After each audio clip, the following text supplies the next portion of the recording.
Vote जिहाद पर अनुराग ठाकुर का हमला। विपक्ष के लोग वोट जिहाद की बात कर रहे। भारत का भविष्य जिहाद से तय नहीं होगा। देश फतवे या फरमान से नहीं, संविधान से चलता है। फतवे और जिहाद के दिन चले गए। दिल्ली पर अब गौरी गजनवी का शासन नहीं। विपक्ष के कुछ लोग वोट जिहाद की बात कर रहे हैं। ये जिहाद की बात करने वालों को मैं बोलूंगा, भारत का भविष्य जिहाद या फसाद से तय नहीं होगा।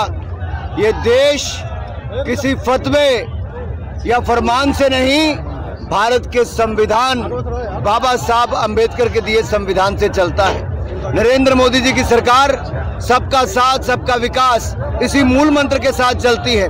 फतवे और जिहाद के दिन चले गए हैं। लोग जागरूक हो चुके हैं। जो लोग सोचते हैं कि यहाँ पर जाति के नाम पे, धर्म के नाम पे वोट मांगेंगे, उनका काम नहीं चलेगा। दिल्ली पर अब गौरी गजनवी, लोधी या मुगलों का शासन नहीं, भारत की चुनी हुई और भारतीयों द्वारा चुनी हुई एक लोकतांत्रिक सरकार के द्वारा होता है। और वोट जिहाद बयान पर अखिलेश यादव की सफाई। जो कह रही हैं वो इंटेंशन नहीं, ये कहा अखिलेश यादव ने। बचाव किया अखिलेश यादव ने। भाषण में कभी कभी कठोर शब्द का भी इस्तेमाल होता है। जनता में उत्साह लाने के लिए बोलते हैं। ज्यादा वोट डालने के लिए कहा गया था। मारिया का मकसद ज्यादा वोट डालने के लिए लोगों को जागरूक करने का था। अखिलेश यादव ने कहा कि मारिया आलम की इंटेंशन वो नहीं रही होगी जो वो कह रही हैं। वो ज्यादा वोट करने की बात कह रही होंगी।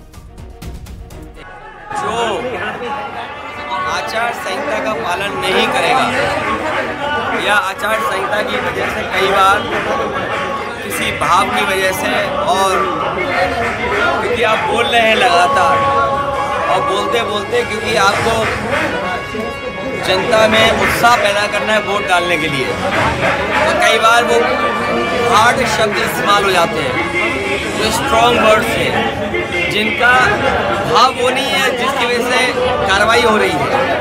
भाव दूसरा है कि ज़्यादा वोट डालें। अगर हम वोट ज़्यादा डालने के लिए कह रहे हैं, अगर हम वोट ज़्यादा डालने के लिए कह रहे हो, कई बार उसका भाव दूसरा होता है और भाव आचार संहिता के हिसाब से कार्रवाई करने का, तो उनका मैं समझता हूँ भाव ये नहीं रहा होगा जिसकी वजह से उन पर कार्रवाई हो रही है। भाव यही रहा होगा कि ज़्यादा से ज़्यादा वोट डालें, अपना पूरा वोट डालें।